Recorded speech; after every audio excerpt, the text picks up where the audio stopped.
Este é meados de junho no meu jardim em Homacris. Clima oceânico suave, zona 8B. E eu quero compartilhar com você algumas ideias sobre planejamento para obter o máximo de crescimento da sua área e manter seu jardim cheio e bonito, expressando-se ao máximo potencial e alimentando você o máximo possível. Nem sempre está cheio até a borda. Sempre há algumas lacunas, como se pode ver aqui, esperando por novos plantios. Por isso é bom ter plantas à mão. É aí que entra o planejamento.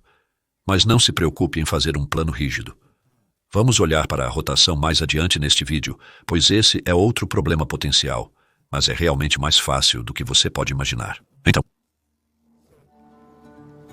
vamos seguir em frente e dar uma olhada em todas as possibilidades que existem em fazer um plano preliminar e depois ver como ele evolui ao longo do ano.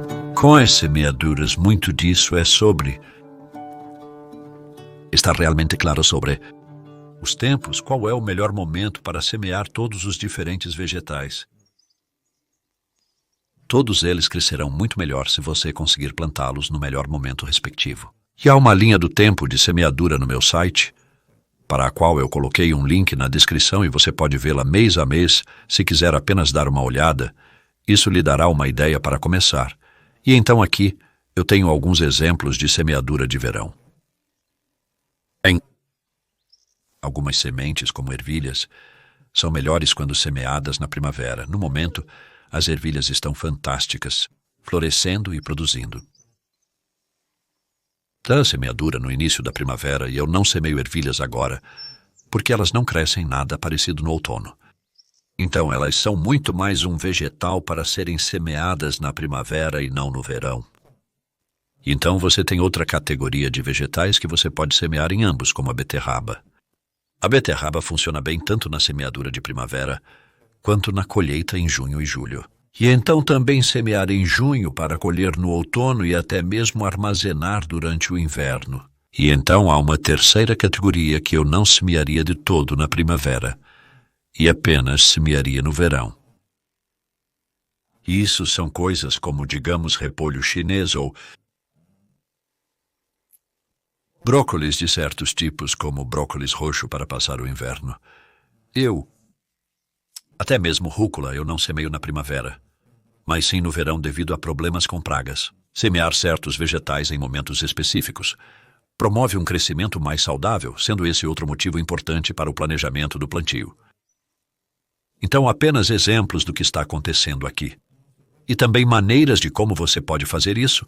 Obviamente isso não é uma estufa, e nem todos terão uma estufa, mas você pode fazer muita semeadura em uma janela ou em uma armação fria. Obviamente você também pode semear diretamente, o que eu acho especialmente com a semeadura de verão. Não é que eu precise do calor na estufa, mas é um espaço protetor. E é fácil de gerenciar. Pode haver 2 ou 3 mil mudas aqui, a qualquer momento em um espaço bastante pequeno e todas estão crescendo prontas para ir para o solo.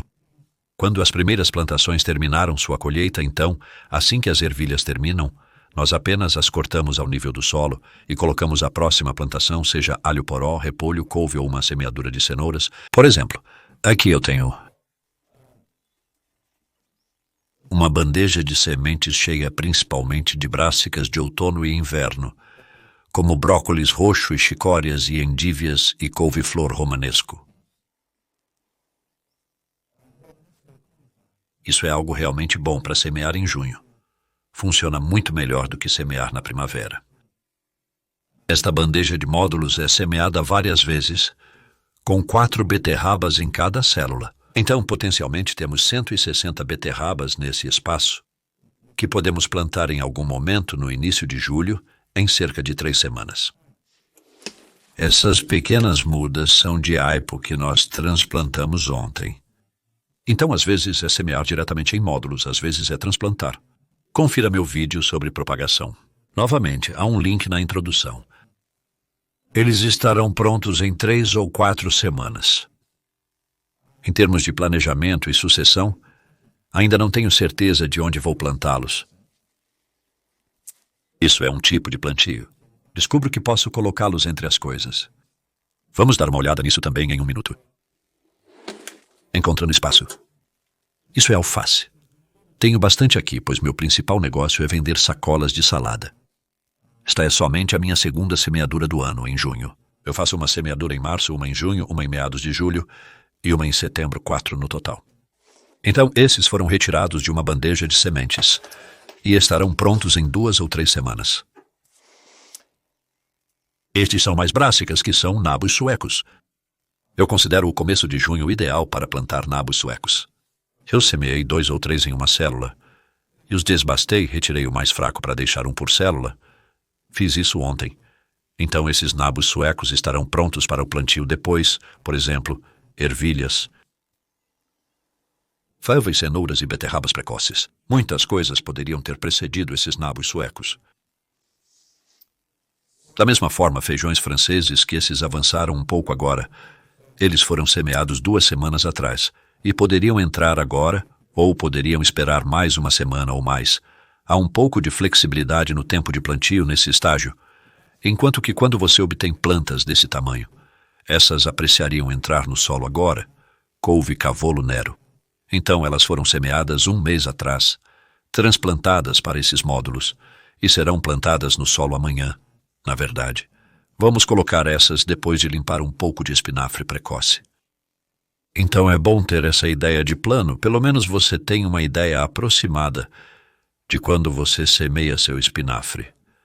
O espinafre termina a colheita cedo na temporada. Ele não continua durante todo o verão, então você sabe que pode ter a chance de colocar algo mais, como agora, no meio de junho, e essas couves. Isso se encaixa muito bem porque eu não os semeio muito cedo. Acho que eles recebem muitos besouros pulgas na primavera.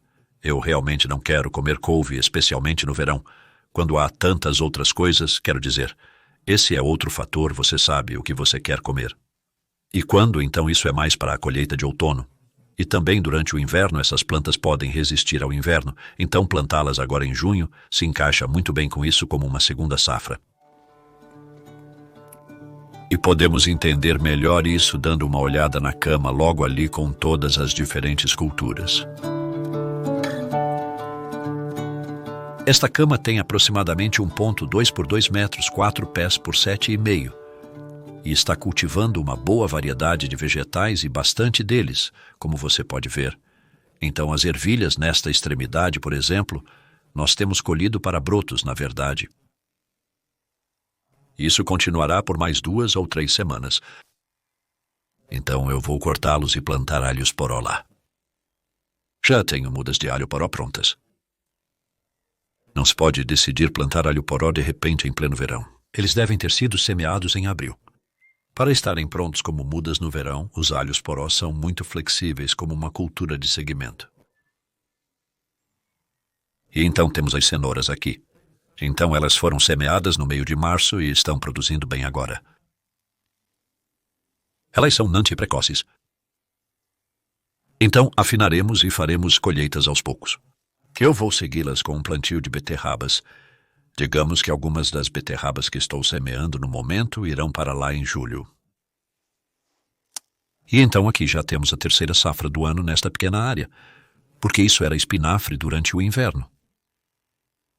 E entre o espinafre em março eu coloquei esses funchos que foram semeados em fevereiro, sob cobertura. O espinafre saiu no início de maio. O funcho cresceu bem.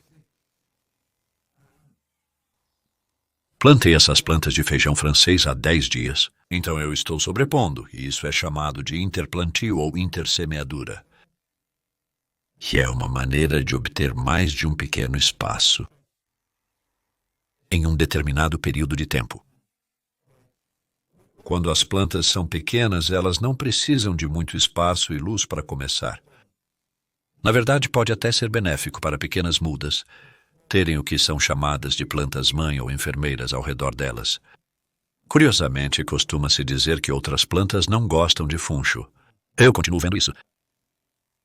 Posso afirmar que está funcionando muito bem aqui. Se eu apenas colher um assim, torcê-lo para fora, deixando a maioria das raízes dentro. E então você pode ver que os feijões vão ter espaço para crescer. Uma vez que os funchos se foram, pois serão colhidos em algumas semanas. E nesse momento os feijões estarão em pleno crescimento e começarão a produzir em julho. E então temos algumas cebolas ali, cebolas de bulbo para colher. Alface de agosto, que estamos colhendo agora, que terminará em julho, e também beterraba, que estamos colhendo a partir de agora, pelas próximas 4 a 6 semanas. Então toda essa área estou pensando em colocar em brassicas de outono, couve e repolho. Após os feijões franceses, que terminarão em setembro, poderemos ter saladas durante o outono e até mesmo no inverno. Então isso apenas dá um exemplo de, você sabe, um espaço bastante pequeno e como você pode mantê-lo cheio durante todo o ano para obter bastante comida. Agora vamos analisar uma área maior e discutir um pouco sobre rotação. Nesta área estamos fazendo bastante testes para não rotacionar. Então, cultivar as mesmas plantas no mesmo lugar ano após ano, eu só quero descobrir o limite disso. Mas o que eu descobri até agora, depois de 7 anos desde que comecei isso, é